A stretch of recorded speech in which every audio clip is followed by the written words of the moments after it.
មន្ត្រីបញ្ញាក្អែកចាំតែស៊ីកំតិចកំទីលៀបសការៈមិនខ្វល់ពីសពរាជដែលដេកស្លាប់តាមដងផ្លូវជារៀងរាល់ថ្ងៃនោះទេអំណាចជាអាវុធសម្រាប់បម្រើរាជមិនមែនជាខែលបាំងភ្នែកសម្រាប់ការពារអាជីវកម្មទុច្ចរិតនោះទេ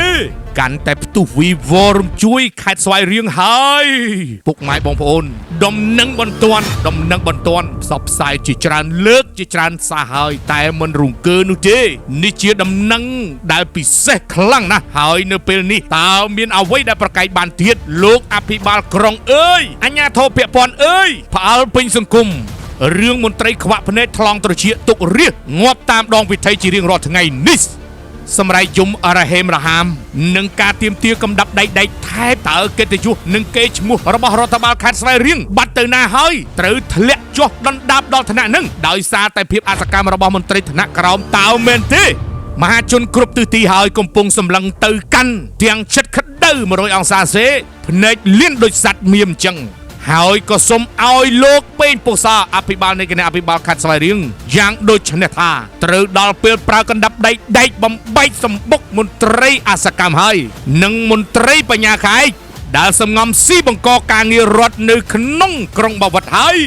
ភាពស្ងៀមស្ងាត់របស់លោកអភិបាលក្រុងលឹមសៀងហេងនិងលោកម៉ែនអេងអភិបាលរងខេត្តស្វាយរៀងគឺជាការសាកល្បងនូវភាពអត់ធ្មត់របស់ប្រជាពលរដ្ឋដែលកំពុងរងគ្រោះរាល់ថ្ងៃនេះពលមន្ត្រីគ្រាប់ល្ពើស្ងោនិងអាណាចក្រលបែងលើឈាមរាជរាល់ថ្ងៃនេះធ្វើឲ្យរាជទុកលំបាកពលរដ្ឋបានខ្សឹបខ្សៀវមកកាន់អង្គភាពយើងទាំងឈឺចាប់បំផុតថាក្រុងបាវិតសពថ្ងៃហាក់បីដូចជាតំបន់ដែលមើលមិនឃើញពីទុករាជនោះទេយោងតាមអនុសាសន៍ដ៏មុតស្រួចរបស់សម្ដេចអគ្គមគ្គទេឯកតេជោធិបតីបានបញ្ជាក់យ៉ាងច្បាស់ថាមន្ត្រីត្រូវតែបម្រើរាជមិនមែនជាម្ចាស់រាជនោះទេមន្ត្រីជាអ្នកបម្រើរាជមិនមែនជាចៅហ្វាយរបស់ប្រជារាស្ត្រទេជាមួយគ្នាមន្ត្រីគ្រប់រូបក៏ជាប្រជារាស្ត្រដែរកូនរបស់យើងប្រពន្ធរបស់យើងចៅរបស់យើងក៏ជាប្រជារាស្ត្រដែរអញ្ចឹងបម្រើប្រជារាស្ត្រគឺដូចបំរើខ្លួនឯងនិងគ្រួសារខ្លួនឯងចាំពាក្យនេះ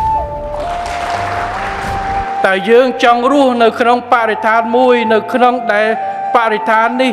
ងាយស្រួលរស់នៅទេសេវាសាធារណៈទាន់ចិត្តល្អប្រសើរទេបើយើងចង់បានសម្រាប់យើងសម្រាប់កូនយើងសម្រាប់គ្រួសារយើងគួរអនុវត្តព្រោះយើងចូលរួមនៅក្នុងការ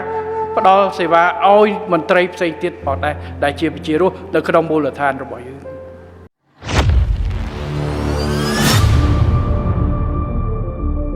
ចុះហេតុអ្វីបានជាលោកលឹមសៀងហេងនិងលោកម៉ែនអេងបណ្ដាលឲ្យក្រុងបាវិតក្លាយជាកន្លែងដែលមានស្លាកល្បែងខ្វែងខ្វាត់តាមដងវិថីនិងកាស៊ីណូការ៉ាអូខេនៅតាមដងវិថីដែលកន្លែងទីប្រជុំជនកន្លែងទេសចរខ្វែងខ្វាត់បែបនេះភ្លើងពណ៌ឆ្វេងឆ្វាត់តើមានតម្លៃជាងជីវិតមនុស្សតើមែនទេមហាជនបានដាក់ងារចំថាមន្ត្រីគ្រាប់ល្ពើស្ងោសម្លោះអត់ជាតិនេះនឹងជាមន្ត្រីខបាល់ខ្ចៅខ្ចងក្តាមដែលទាល់តែត្រូវមួយដំបងបានវិលមុខទាល់តែជេរទើបធ្វើផ្លូវជាតិលេខ1ហុយទ្រលំប៉ះពាល់ដល់សុខភាពពុកម៉ែបងប្អូនប្រជាពលរដ្ឋជារៀងរាល់ថ្ងៃហើយចំណែកឯភ្លើងស្តុបសញ្ញាចរាចរណ៍គឺគ្មានទេធ្វើឲ្យបង្កគ្រោះថ្នាក់ស្លាប់ជារៀងរាល់ថ្ងៃចំណែកឯដីធ្លីរបស់ប្រជាពលរដ្ឋវិញត្រូវបានជន់អគតិរំលោភបំពានយកធ្វើជាអាជីវកម្មទុច្ចរិតបង្កឲ្យคล้ายជារណ្ដៅមរណៈហើយសម្រាប់សត្វពាហនៈនិងជីវភាពរាស្ត្រស្លូតត្រង់តើលោកអភិបាលខេត្តលោកពេញពោសាជ្រាបដែរឬទេថាមន្ត្រីក្រមអាវ៉ាតរបស់លោកកំពុងធ្វើឲ្យរាស្ត្រយមរហេមរហាមជារៀងរាល់ថ្ងៃនេះ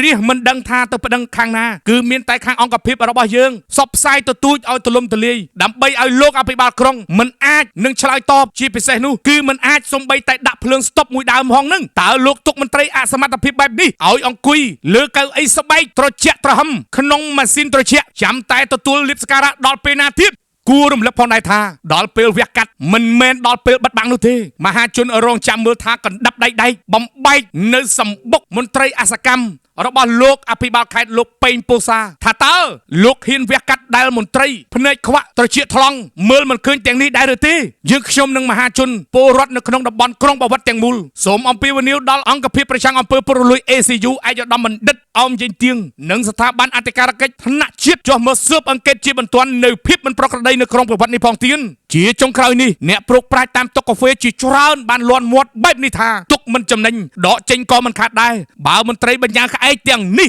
នៅតែបន្តប្រងើយកន្តើយគួរតែមានចំណាត់ការក្តៅវះសាច់ស្អុយបណ្ដេញចោលឬបញ្ឈរជើងជាបន្ទាន់ទៅកុំឲ្យមន្ត្រីរបៀបនេះធ្វើឲ្យបាត់បង់សេចក្តីជំនឿលើរាជរដ្ឋាភិបាលរាជត្រូវការតែដោះស្រាយជាក់ស្ដែងមិនមែនត្រូវការមន្ត្រីចាំតែស្ដាប់ពាក្យសរសើរពីអ្នកមានក្រាក់បែបនេះនោះទេសេចក្តីរាយការណ៍ដោយលោកលូសេងចាងវាង LSN លេខទូរស័ព្ទផ្ដល់ព័ត៌មានទាន់ហេតុការណ៍09790909908យុត្តិធម៌សម្រាប់រាជគឺជាបេសកកម្មដែលយើងមិនអាចបោះបង់បានឡើយហាងក្រុងធម្មជាតិជាជំរឿនដ៏ល្អឥតខ្ចោះសម្រាប់សួនប្រណិតរបស់អ្នកពីហាងក្រុងធម្មជាតិទំនាក់ទំនងមកយើងខ្ញុំឥឡូវនេះ010 29 78 និង 91 066 58 42 និង 68ហាងក្រុងធម្មជាតិ